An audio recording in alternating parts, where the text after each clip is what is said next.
రక్షకుడును ప్రభువును అయిన యేసుక్రీస్తు పరిశుద్ధ నామంలో రెఫర్మేషన్ సిరీస్కి మరి ఒక ఉదయకాలం అందే మిమ్మల్ని అందరినీ కూడా ఆహ్వానిస్తూ ఉన్నాను.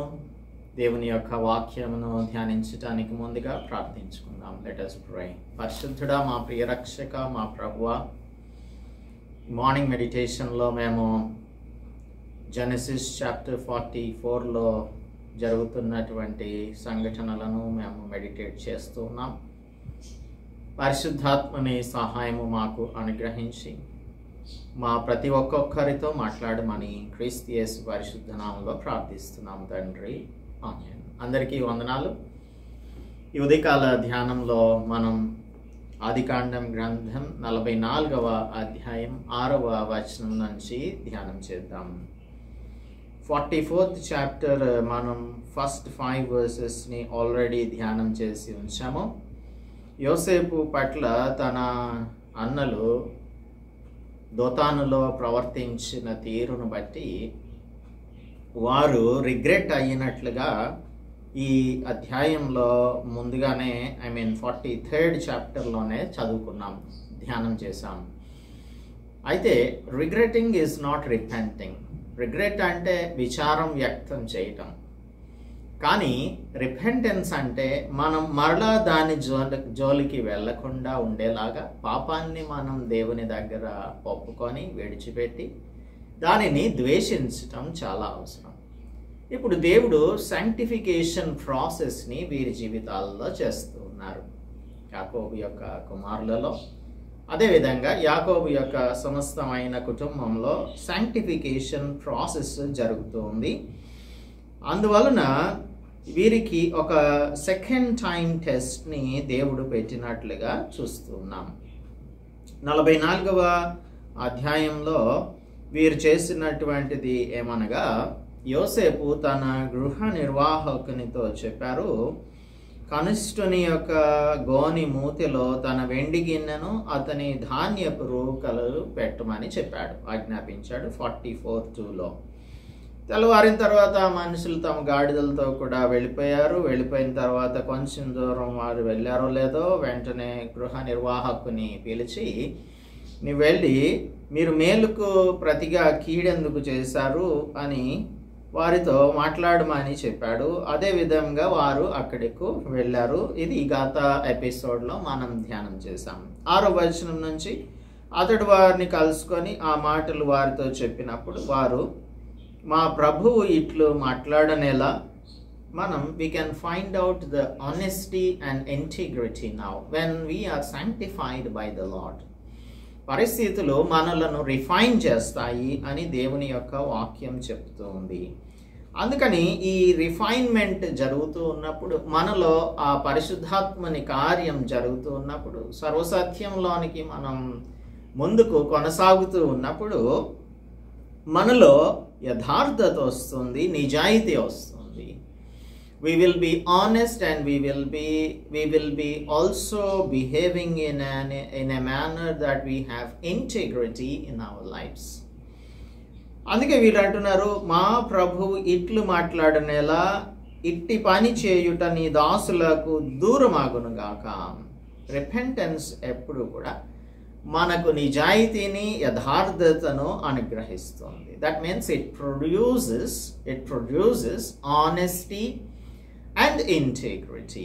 ఇప్పుడు జెన్యూన్ ఇంట్రెస్ట్ అనేది చాలా అవసరం. Regretting is not very important. Of course you may regret, but it should lead to repentance. పశ్చాత్తాపానికి దారి తీయాలి. లూకాసు వార్తలో మనం జక్కయ్యను గురించి చదువుకుంటాం. 19వ అధ్యాయం 8వ వచనంలో లూకాసు వార్తలో జకీయస్ అంటున్నాడు, చూడండి. 19:8 లూక్ చాప్టర్ 19:8లో యేసు ప్రభు తన ఇంటికి వచ్చినప్పుడు అంటున్నాడు, ఇది నిజమైన పశ్చాత్తాపానికి, నిజమైన మార్పునకు సంకేతంగా ఉంటుంది. యేసు ప్రభు ఏం చెప్పలేదు, నీవు ఇలా చెయ్యి అలా చెయ్యి అని. ఆయన ఇంటికి వచ్చాడు, ఆయన మన హృదయాలలోనికి వచ్చాడు. ఆయన మన హృదయాలలోనికి వచ్చినప్పుడు ఆటోమేటిక్ చేంజ్ వస్తుంది. ఆటోమేటిక్గా మనం పరిశుద్ధులంగా, పాపమును ద్వేషించి పరిశుద్ధులంగా మారిపోతాం. జకీయస్ అంటున్నాడు చూడండి, ఇదిగో ప్రభువా, నా ఆస్తిలో సగం బీదలకు ఇచ్చుచున్నాను. యేసుప్రభు చెప్పలేదు, అయినా కానీ సగం బీదలకు ఇస్తున్నాను. నేను ఎవని యొద్దనైనను అన్యాయంగా దేనినైనను తీసుకొనిన ఎడల అతనికి 4 అంతలు మరలా చెల్లింతును అని ప్రభువుతో చెప్పారు.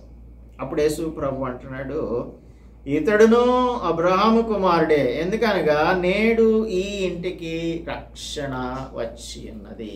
రక్షింపబడిన వారి జీవితాలలో ఇటువంటి మార్పు, జెన్యున్ రిపెంటెన్స్ రావాలి. జెన్యున్ రిపెంటెన్స్ లేకుండా మనం ఊరికే మనం చేసిన పనులను గురించి విచారిస్తూ కూర్చుంటే సరిపోదు. జూడాస్ ఇస్కరియోట్ అదే పని చేశాడు. తాను చేసిన దానికి రిగ్రెట్ అవుతూ ఉన్నాడు, కానీ యేసు ప్రభువుని నేను అమ్మివేశాను అని రిగ్రెట్ అయ్యాడు, కానీ రిపెంట్ అవ్వలేదు. మరి పీటర్ అయితే తాను చేసిన దానికి రిపెంట్ అయ్యాడు. After regretting he repented for what he had done to Jesus Christ. Andukani we have to look at the difference. Are we like Judas Iscariot or are we like Peter in our repentance? Ledante Zacchaeus laga manam నిజమైన పశ్చాత్తాపం కలిగిన వారంగా మన జీవితాలన్నీ కూడా దేవుడు we are made light unto the world. మీరు లోకమునకు వెలుగై ఉన్నారు. మత్తయి సువార్త 5:4లో యేసు ప్రభు చెప్తూ ఉన్నాడు, 5:14లో మీరు లోకమునకు వెలుగై ఉన్నారు, కొండ మీద నుండి పట్టణం మరుగై ఉండనేరదు. Everybody will be observing the children of God. How do we claim that we are the children of God? మనం దేవుని పిల్లలమని, దేవుని బిడ్డలమని ఎలాగూ గుర్తిస్తారు ప్రజలు? మనల్ని చూసేటువంటి వారు అన్యులైన వారు. They will look at our deeds. Honesty is very important. ఈ 43వ అధ్యాయంలో 20 నుంచి 22 వరకు చూస్తే వారి యొక్క యథార్థతను గృహ నిర్వాహకుని యొద్ద చెప్తూ ఉన్నారు. 43వ అధ్యాయంలో ఈ అన్నదమ్ములైనటువంటి వారు ఆ గృహ నిర్వాహకునితో, అయ్యా, ఒక మానవి మేము మొదట ఆహారం కొనుటకే వచ్చితిమి. అయితే మేము దిగిన చోట మా గోనెలను విప్పినప్పుడు ఇదిగో మా రూకల తూనికకు సరిగా ఎవరి రూకలు వారి గోనె మూతిలో నుండెనో అవి చేత పట్టుకొని వచ్చితిమి. ఆహారం కొనుటకు మరి రూకలను తీసుకొని వచ్చితిమి. మా రూకలను మా గోనెలలో ఎవరు వేసితిరో మాకు తెలియదు అని నిజాన్ని ఒప్పుకుంటున్నారు. అదే రిపెంటెన్స్ అంటే, లేదు అంటే అదే మార్పు అంటే, నిజమైన మార్పు అంటే ఇదే. They can keep all the money with them. మాకేం సంబంధం లేదు, వాళ్ళు ఎందుకు పెట్టారో ఎవరు పెట్టారో, మన దగ్గరికి డబ్బులు వచ్చాయి కాబట్టి మనవే డబ్బులు అని అనుకోకూడదు. అది మనది కానప్పుడు దానిని మనం ఎట్టి పరిస్థితుల్లోనూ ఉంచటానికి వీల్లేదు. మనకు అనేకమైన స్క్రిప్చర్ పోర్షన్స్ చెప్తూ ఉన్నాయి, ఇతరులకు అన్యాయం చెయ్యకూడదు అని. లేవియకాండం 19వ అధ్యాయం 15వ వచనంలో, ద్వితీయోపదేశకాండం 10:17లో, మొదటి పేతురు పత్రిక 1వ అధ్యాయం 17 నుంచి 19 వరకు ఉన్న వాక్య భాగాలలో ఇతరులకు మనం అన్యాయం చేయకూడదు అని దేవుడు మనకు సెలవిస్తూ ఉన్నాడు. అలాగనే మనం లంచం కూడా పుచ్చుకోకూడదు అని చెప్తూ ఉన్నాడు. ఎక్సోడస్ చాప్టర్ 23:8లో ఎప్పుడు మనం న్యాయమును తప్పి తీర్పు తీర్చకూడదు అని కూడా అంటూ ఉన్నాడు. ద్వితీయోపదేశకాండం 16:19లో పక్షపాతం చేయకూడదు, న్యాయం తప్పి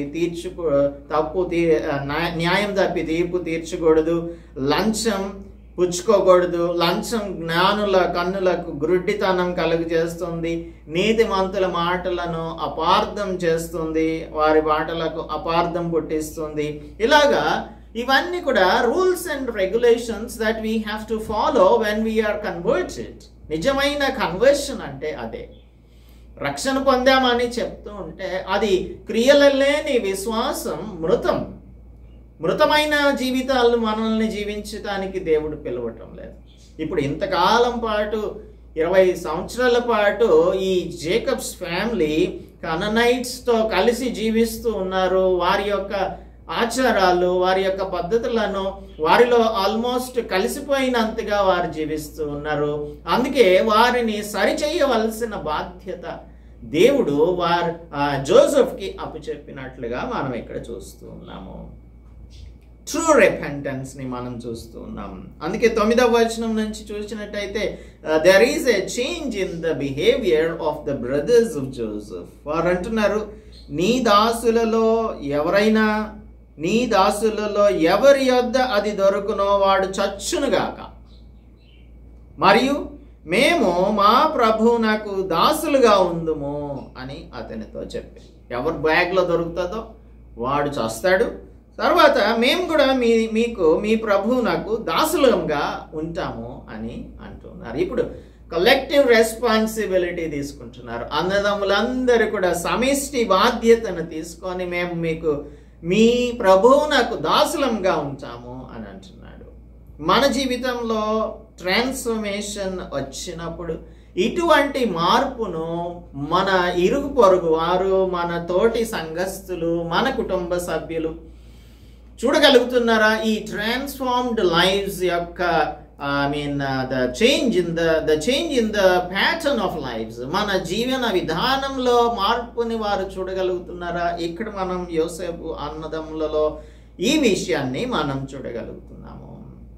యోహాను సువార్త 8వ అధ్యాయం 36వ వచనం చెప్తూ ఉంది, కుమారుడు మిమ్మల్ని స్వతంత్రులనుగా చేసిన ఎడల మీరు నిజంగా స్వతంత్రులవుతారు. అనగా యేసుక్రీస్తు ప్రభు రక్తంలో మనం కడుగబడినప్పుడు మనం పాప బానిసత్వం నుంచి విడిపించబడతాం. ఈ పాపపు జీవితం, గత జీవితం అంతా రాటన్ లైఫ్ ఇప్పుడు ప్యూరిఫైడ్ లైఫ్, హోలీ లైఫ్ అయిపోయింది, శాంక్టిఫైడ్ లైఫ్ అయిపోయింది.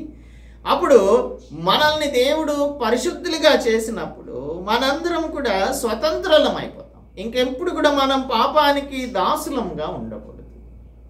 గలతీయులకు రాస్తూ 5వ అధ్యాయంలో అపోస్తలుడు పౌలు 1వ వచనంలో ఏం చెప్తున్నాడంటే, క్రీస్తు మనలను స్వతంత్రులనుగా చేసి ఉన్నాడు, కాబట్టి మీరు స్థిరంగా నిలిచి మరలా దాసత్వమును కాడి క్రింద చిక్కుకొనకుడి. చాలాసార్లు మనం చేస్తున్న పని ఇదే. మనకు వద్దు అని ఆ బాండేజ్ నుంచి బయటకు వచ్చేసిన తర్వాత, పాపపు బానిసత్వం నుంచి బయటకు వచ్చిన తర్వాత మరలా అదే ఆ దాసత్వం అనే కాడి క్రిందకు వెళ్ళిపోయే వారంగా, అన్స్టేబుల్గా, మనం ఇన్కన్సిస్టెంట్గా జీవిస్తూ ఉంటాం. ఎందుకంటే we have the fallen nature in our selves and we are not cooperating with the Holy Spirit in the sanctification process. ఆయన మనలను తన స్వరూపంలోనికి మార్చడానికి ప్రయత్నం చేస్తూ ఉంటే మనం దానికి రెస్పాండ్ అవ్వకుండా, సహకరించకుండా ఉండటం వలన ఇలాగూ దాసత్వం అనే కాడి క్రిందకి వెళ్ళిపోతాం. కానీ జెన్యూన్ రిపెంటెన్స్ వచ్చినప్పుడు ఖచ్చితంగా వీరు ఏ విధంగా మాట్లాడుతున్నారో అలాగనే మనం కూడా మాట్లాడతాం. అందుకు అతడు, మంచిది, మీరు చెప్పినట్టే కానీయుడి, ఎవరి యొద్ద అది దొరకునో ఇతడే నాకు దాసుడగును, అయితే మీరు నిర్దోషులగుదురు అని చెప్పాడు. ఒకళ్ళ దగ్గర అది దొరికితే వారే దాసులుగా ఉంటారు, మిగిలిన వాళ్ళు ఉండరు అని చెప్పాడు. లేదు, మేము we will be collectively responsible for what has happened with our brothers. ఇంతకు ముందు యోసేపును ఒక ప్రక్కన పెట్టేసి మిగిలిన అన్నలందరూ ఒక ప్రక్కన ఉన్నారు. అదిగో కలలుగా అంటున్న వాడు వస్తున్నాడు, చూడండి, మనం వీడిని చంపేస్తే వీడి యొక్క కలలు ఏమైపోతాయి అని వారు అనుకుంటూ ఉన్నారు. కానీ ఇప్పుడు ఒకవేళ ఇది ఎవరి బ్యాగ్లో దొరుకుతుంది అనేది ఇంకా తెలియదు, సోదా జరగలేదు. కానీ ముందుగానే వీరు అంటున్నారు, this is what is the life that is changed. ముందుగానే వీరు రెస్పాన్సిబిలిటీ తీసుకుంటున్నారు. ఇప్పుడు మిగిలిన వారి యొక్క, లేదంటే ఆ ఇతరుల యొక్క జీవితాల కోసం మన జీవితాలను త్యాగం చేసే పద్ధతి యేసు ప్రభు దగ్గర మనం నేర్చుకోవాలి. We will risk, if we are truly repented, we will risk our freedom for others. మన స్వతంత్రాన్ని లేదంటే మన ప్రివిలేజెస్ ఇతరుల కోసం మనం పోగొట్టుకునే వారంగా ఉంటాం. ఎందుకంటే వీఆర్ ఆల్ వన్ బాడీ. కొరింథీయులకు రాస్తూ 1వ అధ్యాయం 12:12 అపోస్తలుడు పౌలు అంటున్నాడు, వీఆర్ ఆల్ వన్ బాడీ. మనకి కామన్ గుడ్ అనేది ఉండాలి. మనందరము ఒకటే, మనందరం సహకరించుకోవాలి, మనందరం యేసుక్రీస్తు ప్రభు రక్తం చేత విమోచించబడిన వారం. అందుకే మొదటి సంఘంలో అపొస్తలుల కార్యముల గ్రంథంలో చూస్తే 4వ అధ్యాయంలో వారందరూ కూడా వారికి కలిగినది సమిష్టిగా పెట్టుకుంటున్నారు. అంతా కూడా వారు సమిష్టిగా పెట్టుకొని ఎవరికి అక్కరుంటే వారికి వారి దగ్గర ఉన్నటువంటి రిసోర్సెస్ని అందరూ కూడా షేర్ చేసుకుంటున్నారు. ఇప్పుడు జోసెఫ్ అన్నదమ్ములందరూ కూడా ఒకే బాడీ అని ఫీల్ అవుతూ ఉన్నారు. అందుకని వీరు రెస్పాన్సిబిలిటీ తీసుకుంటూ ఉన్నారు. సెల్ఫ్ రైచియస్నెస్ ఎక్కడా లేదు. ఒకవేళ ఒకడి దగ్గర దొరికితే వాడిని పట్టుకొని మేమందరం కూడా వాడిని పట్టుకోండి, దాసుడిని చేసుకోండి, మేము వెళ్ళిపోతాము అని చెప్పచ్చు. అలాగే చెప్పటం లేదు. చూడండి, అప్పుడు వాడు త్వరపడి ప్రతివాడు తన గోనెను క్రిందికి దించి దానిని విప్పెను. అతడు పెద్దవాడు మొదలుకొని చిన్నవాని వరకు వారిని చూడగా ఆ గిన్నె బెన్యామీను గోనెలో దొరికింది. అప్పుడు వాళ్ళు బట్టలు చింపుకొని ప్రతివాడు కూడా తన గాడిద మీద గోనెలు ఎక్కించుకొని తిరిగి పట్టణంలోకి వచ్చారు. బెన్యామీను దగ్గర దొరికితే బెన్యామీన్ని దాసునిగా పట్టుకుంటానని ఈ గృహ నిర్వాహకుడు చెప్తుంటే బెన్యామీన్ని ఒక్కడనే అప్పగించేసి వీరందరూ వెనక్కి వెళ్ళిపోవచ్చు. They can go to Canaan where their father was. కానీ అలా వెళ్ళట్లేదు, పట్టణానికి తిరిగి వచ్చారు. ఇప్పుడు యూదా రెస్పాన్సిబిలిటీ తీసుకుంటున్నాడు. ఇంతకుముందు యూదా అందరినీ కూడా ఇనిషియేటివ్ తీసుకొని లేదంటే ఆ జోసెఫ్ని మిద్యానీయులకు అమ్మేయటానికి ప్రపోజ్ చేసిన వాడు యూదా. కానీ ఇప్పుడు మార్పు వచ్చింది. తానే అందరికంటే ముందుగా ఇనిషియేటివ్ తీసుకొని అతని సహోదరులను యూదాయును అతని సహోదరులను అని అంటున్నాడు. అందుకే because he is taking the leadership. యోసేపు ఇంటికి వచ్చారు. అక్కడ ఉంటే వారు అతని ఎదుట సాగిలపడ్డారు. మరలా 37 ఏడులోని కళ నెరవేరింది. అప్పుడు యోసేపు, మీరు చేసిన ఈ పని ఏంటి? నా వంటి మనుషుడు శకునం చూసి తెలుసుకొనని మీకు తెలియదా? అంటే కావాలనే ఈజిప్షియన్ లాగా బిహేవ్ చేయటానికి చూస్తున్నాడు. ఎందుకంటే ఈజిప్షియన్స్ శకునాలు చూస్తారు కనుక నేను పలాని దానితో అనగా ఈ గిన్నెతో శకునాన్ని చూస్తాను అని he wanted to look like an Egyptian or behave like an Egyptian. కానీ నిజంగా యోసేపు ఎక్కడా కూడా శకునాలు చూసేటువంటి వానిగా లేడు. ఆ తర్వాత మనం ద్వితీయోపదేశ కాండంలో చూస్తే శకునాలు చూడకూడదు అని ఇంకా అనేకమైన విషయాలు ఇటువంటి వాటికి వ్యతిరేకంగా దేవుడు తెలియజేశాడు పరిశుద్ధ గ్రంథంలో. అయితే ఇది ఊరికినే చెప్తున్నాడు, in order to show that he looks like an Egyptian. నేను శకునం చూస్తానని తెలుసుకోనునని శకునం చూచి తెలుసుకోనని మీకు తెలియదా అంటే యూదా అంటున్నాడు, ఏలిన వారితో మేమేం చెప్పగలం? మేమేం చెప్పలేం. ఏమందం? మేము నిర్దోషులమని ఎట్లు కనపరచగలం?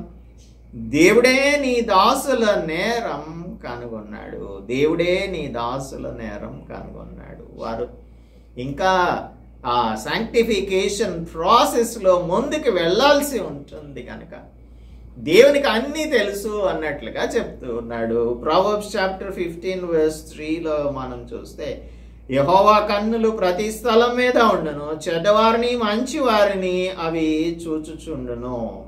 దేవునికి కనబడని సృష్టం కూడా ఏదీ లేదు అని హెబ్రీయులకు రాస్తూ 4:13లో అపోస్తలుడు పౌలు అంటున్నాడు. మరియు ఆయన దృష్టికి కనబడని సృష్టమేదియూ లేదు. ఆ దేవుని కన్నులకు సమస్తము మరుగులేక తేటగా కనబడుచున్నది, తేటగా ఉన్నది అని రాస్తూ ఉన్నాడు. అలాగనే వీరు అనుకుంటున్నారు జెన్యూన్ రిపెంటెన్స్ వీరిలో వచ్చింది కనుక దేవుడే మమ్మల్ని నీ దాసుల నేరం కనుగొన్నాడు. ఇదిగో మేమును ఎవని యొద్ద ఈ గిన్నె దొరికెనో వాడును, మేమును ఎవని యొద్ద ఈ గిన్నె దొరికెనో వాడును ఏలిన వారికి దాసులం అవుతాం. బెన్యామీనే కాదు, మేము కూడా దాసులం అయిపోతాం అని చెప్తూ ఉన్నాడు. అందుకు అతడు, ఇట్లు చేయటం నాకు దూరమాగును గాక, ఎవని చేతిలో ఆ గిన్నె దొరికెనో వాడే నాకు దాసుడిగా ఉండను. మీరు మీ తండ్రి వద్దకు సమాధానంగా వెళ్ళండి అని చెప్పాడు.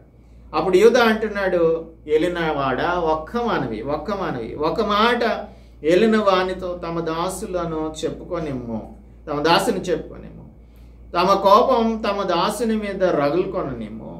తమరు ఫరో అంత వారు, ఏలినవాడు మీకు తండ్రి అయినను సహోదరుడైనను ఉన్నాడా అని తమ దాసుల్ని అడిగారు కదా. అంటే గతంలో యోసేపు అడిగిన సంగతిని అంతా కూడా చెప్తూ ఉన్నాడు. ఇప్పుడు ఏమని చెప్పాలనుకుంటున్నాడంటే, తన తండ్రి దగ్గర ఏ విధంగా అయితే తాను ప్రామిస్ చేశాడో, నేను రెస్పాన్సిబిలిటీ తీసుకుంటాను, ఈ బెన్యామీనుని నేను తీసుకొని వస్తాను అని చెప్పాడు కదా. ఆ విషయం అంతా కూడా తెలియజేస్తూ ఉన్నాడు.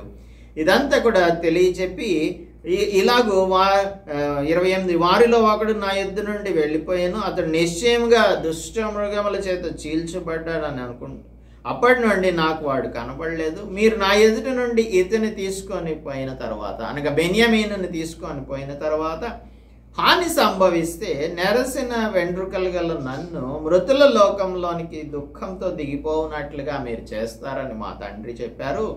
కావున తమ దాసుడైన నా తండ్రి యొద్దకు నేను వెళ్ళినప్పుడు ఈ చిన్నవాడు మా యొద్ద లేని ఎడల అతని ప్రాణంతో పెనవేసుకొని ఉన్నది కనుక ఆ చిన్నవాడు మా యొద్ద లేకపోవట అతడు చూడగానే చనిపోతాడు అని చెప్పేశాడు. తమ దాసుడనైన నేను 32వ వచనం, ఈ చిన్నవాణిని గూర్చి నా తండ్రికి పూటపడి నీ వద్దకు నేను అతనిని తీసుకొని రాని ఎడల నా తండ్రి దృష్టి అందు ఆ నింద నా మీద ఎల్లప్పుడూ ఉండునని చెప్పి తిని. కాబట్టి తమ దాసుడనైన నన్ను ఈ చిన్నవానికి ప్రతిగా ఏలిన వారికి దాసునిగా ఉండనిచ్చి ఈ చిన్నవాణి తన సహోదరులతో వెళ్ళనిమ్ము అంటున్నాడు. ఆ రోజేమో మిద్యానీయులకు యోసేపు నమ్మేశాడు. ఇప్పుడు అంటున్నాడు, నేను ఉండిపోతాను నీకు దాసునిగా, బెన్యామీనుని తన తండ్రి దగ్గరకు పంపించు. ఈ చిన్నవాడు నాతో కూడా ఉంటేనే కానీ నా తండ్రి యొద్దకు నేను ఎట్లు వెళ్ళగలను? వెళ్ళని ఎడల నా తండ్రికి వచ్చు అపాయం చూడవలసి వచ్చును అని కదంతా చెప్పేశాడు. ఈ విధంగా ఒప్పుకుంటున్నాడు. Admission or confession is very important. అంత చాలా ఫేర్గా ఉంది చూడండి. ఎక్కడ కపటం లేదు, ఎక్కడ మోసం లేదు, ఎక్కడ చీట్ చేయాలని జోసెఫ్ని అనుకోవడం లేదు. అంత క్రిస్టల్ క్లియర్గా చెప్పేస్తున్నాడు. Now we can see the fruit of true repentance in Judah and also his brothers. అందుచేత మనము మార్పు చెందిన వారిలో ఇటువంటి రిపెంటెన్స్ని చూస్తామన్న సంగతిని గ్రహించాలి. నిజంగా నీలో మార్పు వచ్చినట్టయితే ఇంత ప్యూర్గా, ఇంత క్లియర్గా, ఇంత పరిశుద్ధంగా, ఇంత యథార్థంగా, ఇంత నిజాయితీగా నీవు జీవించగలుగుతున్నావా? అలా గనక జీవించలేకపోతే నీవు క్రైస్తవునిగా ఏమాత్రము పరిగణించబడటానికి వీలు లేనే లేదు. అందుకే ఈ ఉదయకాలమందు దేవుడు మనలను హెచ్చరిస్తున్నాడు. ప్రతి చిన్న విషయం ఆయనకి తెలుసు. ఆయనకు మరుగైనది ఏది కూడా లేదు. నీ జీవితంలో ఎలాంటి కుటిలమైన ఆలోచనలను చేస్తున్నావో, ఇతరులను మోసం చేసే పనులు చేస్తున్నావో, అన్యాయం చేస్తున్నావో, లంచాలు పుచ్చుకుంటున్నావో, ఇవన్నీ కూడా దేవుడు పరిశీలన చేస్తూ ఉన్నాడు. న్యాయం తప్పి ప్రవర్తించే ప్రతి ఒక్కరు కూడా ఖచ్చితంగా శిక్షార్హులుగా ఉంటారు. అందుకే దేవుడు మన జీవితంలో అనేకమైన సంఘటనలను ఆయన జరుగునట్లుగా చేసి మన జీవితాన్ని మార్చడానికి సమస్యలను మన జీవితంలో ఉంచుతూ ఉన్నాడు. అందువలన మనకు కలిగేటువంటి శ్రమలన్నీ కూడా ఏదో యాదృచ్ఛికంగా వచ్చేస్తున్నాయని మనం అనుకోవటానికి వీలు లేదు. ఇప్పుడు మనల్ని మనం జోసెఫ్స్ బ్రదర్స్ యొక్క స్థానంలో పెట్టుకుంటే చూడండి, అసలు ఇది ఎంత సైకలాజికల్ స్ట్రెస్ ఉంటుందో. అయినప్పటికీ కూడా వీరు చేసిన దానిని సరి అయిన రీతిలో వీరికి అర్థం అవునట్లుగా చేయటానికి దేవుడు ఇటువంటి సిచ్యువేషన్ని క్రియేట్ చేశాడు. అందుకే మన జీవితంలో దేవుడు మనలను పరిశీలన చేస్తున్నాడని, మనం యథార్థవంతులంగా జీవించాలి అని, ఆయన కొరకు నిజాయితీ కలిగిన వారంగా జీవించాలని, మనకు దేవుడు అనుగ్రహించినటువంటి రక్షణను మనం ఏ విధంగా అందరికీ కనబడేలాగా చెయ్యాలి. మత్తయి సువార్త 5:15లో చెప్తున్నాడు, మనుషులు దీపం వెలిగించి కొంచెం క్రింద పెట్టరు, కానీ అది ఇంట నుండి వారందరికీ వెలుగునిచ్చుటకై దీపస్తంభం మీదే పెడతారు. అప్పుడు అందరికీ కనిపిస్తుంది. మనుష్యులు మీ సత్క్రియలను చూచి పరలోకమందున్న మీ తండ్రిని మహిమపరచునట్లు వారి ఎదుట మీ వెలుగు ప్రకాశింపనీయుడి. మనం కొంచెం కింద దానిని పెట్టడానికి వీల్లేదు. దీపాన్ని వెలిగించి కొంచెం కింద పెట్టకూడదు. ఇప్పుడు మన దీపాన్ని కొంచెం కింద పెడుతున్నామా? జాగ్రత్తగా పరిశీలన చేసుకోవాలి. నీలో కలుగుతున్న మార్పు, the internal change that happens in your life as a Christian should be visible to everyone. అందుకే ఆ ట్రాన్స్ఫర్మేషన్ అనేది అందరికీ కనిపించేలాగా ఉండాలి. మరలా మనం దాసత్వంలోనికి వెళ్ళిపోతే, దాసత్వం అనే కాడి క్రిందకి వెళ్ళిపోతే దేవుని యొక్క నామానికి అవమానం కలుగుతుంది. అందుకే ప్రతి చిన్న విషయంలో, minute details in our lives, మన జీవితంలో ప్రతిదీ దేవుడు చూస్తున్నాడు, పరీక్షిస్తున్నాడు. అందుకని మనం జాగ్రత్తగా దేవుని బిడ్డలంగా జీవించాలి అని ఈ చాప్టర్ ద్వారా దేవుడు మనలను హెచ్చరిస్తూ ఉన్నాడు. That is the reason why this sanctification process is going on in the brothers of Joseph. వారి జీవితాలలో ఇది జరగడానికి కారణం ఇదే. మరి జెన్యూన్ రిపెంటెన్స్ నీకుందా? లేదంటే are you only regretting for what you have done? నీవు చేసిన దానికి విచారపడుతూ కూర్చుంటున్నావా యూదా ఇస్కరియోతులాగా? అయితే చివరికి ఆయన పరిస్థితి ఏమైంది? తనకు తానే ఉరిపెట్టుకొని చనిపోయాడు.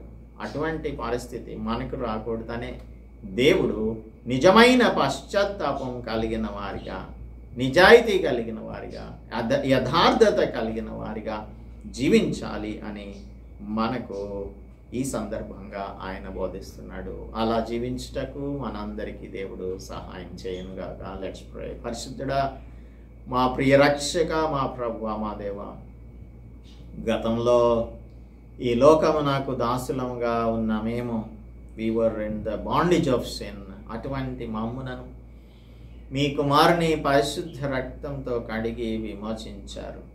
కుమారుడు స్వతంత్రులనుగా చేసిన మమ్మను మరలా మేము ప్రభువా దాసత్వం అనే కాడి క్రిందికి, పాపపు కాడి క్రిందికి వెళ్లకుండా ఉండాలని హెచ్చరిస్తూ ఉన్నారు. ప్రభువా, క్రీస్తు ప్రభు యొక్క అట్రిబ్యూట్స్ని మేము కలిగిన వారంగా జీవించాలని మీరు హెచ్చరిస్తూ ఉన్నారు. గతంలో యోసేపు అన్నల యొక్క జీవితం ఏ విధంగా ఉండేదో ఇప్పుడు ఏ విధమైన మార్పు కలుగుతూ ఉంది మేము 44th చాప్టర్లో చదువుకుంటున్నాం. ప్రభువా, మా జీవితములు కూడా ఇదే యథార్థమైనవిగా, నిజాయితీ కలిగినవిగా, ఇతరుల కొరకు మా ప్రివిలేజెస్ని మేము త్యజించగలిగిన వారముగా, అందరం ఒకటే, అందరం దేవుని బిడ్డలం, అందరం పరిశుద్ధులం, ఒకే కుటుంబం అని మా సంఘములలో యూనిటీ కలిగిన వారముగా జీవించుటకు, కుటుంబాలలో ఐక్యత కలిగి జీవించుటకు మాకందరికీ సహాయం దయచేయమని మీ కుమారుడు మా రక్షకుడు యేసుక్రీస్తు పరిశుద్ధ నామంలో ప్రార్థిస్తున్నాం తండ్రి. ఆమేన్. దేవుని నామానికి స్తోత్రం. అందరికీ వందనాలు. మన తండ్రి అయిన దేవుని యొక్క ప్రేమ, ప్రభు అయిన యేసుక్రీస్తు కృప, పరిశుద్ధాత్మ నిత్య సహవాసం ఇప్పుడు ఎల్లప్పుడూ మీకు తోడుగా ఉండనుగాక. ఆమేన్.